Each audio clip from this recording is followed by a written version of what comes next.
Patti LaBelle once paid a coin to get a shy little girl to step outside her own front door, and that girl grew up to shake the walls of the Metropolitan Opera House. Born Patricia Louise Holty in Philadelphia on May 24, 1944, Patti grew up deeply introverted. Her mother reportedly offered her small coins just to encourage her to play with neighborhood kids. But behind closed doors, something extraordinary was already stirring. A household broom became her microphone. Her bedroom wall became her first audience. And when she finally stepped into the choir at Beulah Baptist Church at age 10, the congregation stood up and shouted, "Hallelujah," mid-song. That was the moment fear began losing its grip. By 16, she had won a high school talent contest. By 1960, she had co-founded a vocal group that would eventually become the legendary LaBelle. Alongside Nona Hendryx and Sarah Dash, Patti helped build a sound that refused every boundary: gospel fire, rock edge, theatrical spectacle, and unapologetic black femininity wrapped in feathers and platform heels. In 1974, they became the first black contemporary music act to perform at New York's Metropolitan Opera House. That same year, Lady Marmalade hit #1 across America and changed everything. But while the world was watching the spotlight, Patti was quietly absorbing loss. Her sister Vivian died of lung cancer in her early 40s. Her sister Barbara followed, also from cancer, at just 40. Patti later admitted she began to wonder privately whether she herself would live to see 50.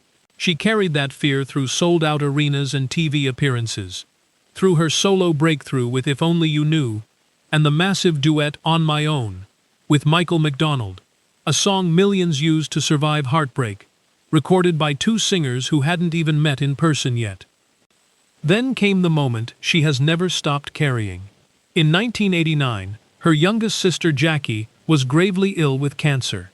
During one of their final conversations, Jackie made a simple request.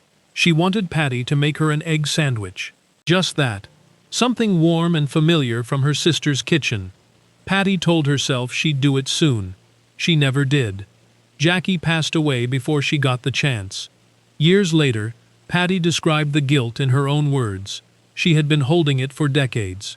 The lesson she took from it was direct and unsparing. Don't say you'll do it tomorrow. Jackie's 2 children eventually came to live with Patti and her then-husband Armstead Edwards.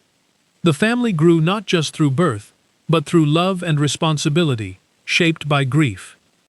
In the mid-1990s, Patti collapsed on stage and was diagnosed with type 2 diabetes, the same disease that had seriously affected her mother. She later said that fall may have saved her life. It forced her to change the way she cooked, ate, and cared for herself. That same kitchen where she'd cooked for struggling musicians, including a young Reginald Dwight, years before the world knew him as Elton John, became the foundation of an entirely new chapter. Patti's food business grew into a second career, and in 2015, a fan's viral video tasting her sweet potato pie introduced her to a whole new generation. Now 82 years old, Patti LaBelle is still performing, still cooking, still creating. She has outlived every one of her sisters by decades, and she carries them with her every time she walks to the microphone. The shy girl who needed a broom and a coin grew into a woman whose voice holds 60 years of survival, love, and irreplaceable loss. If her story moved you, hit like and subscribe. And before you close this video, go make that call, send that message, or cook that meal for someone you love while you still have the time.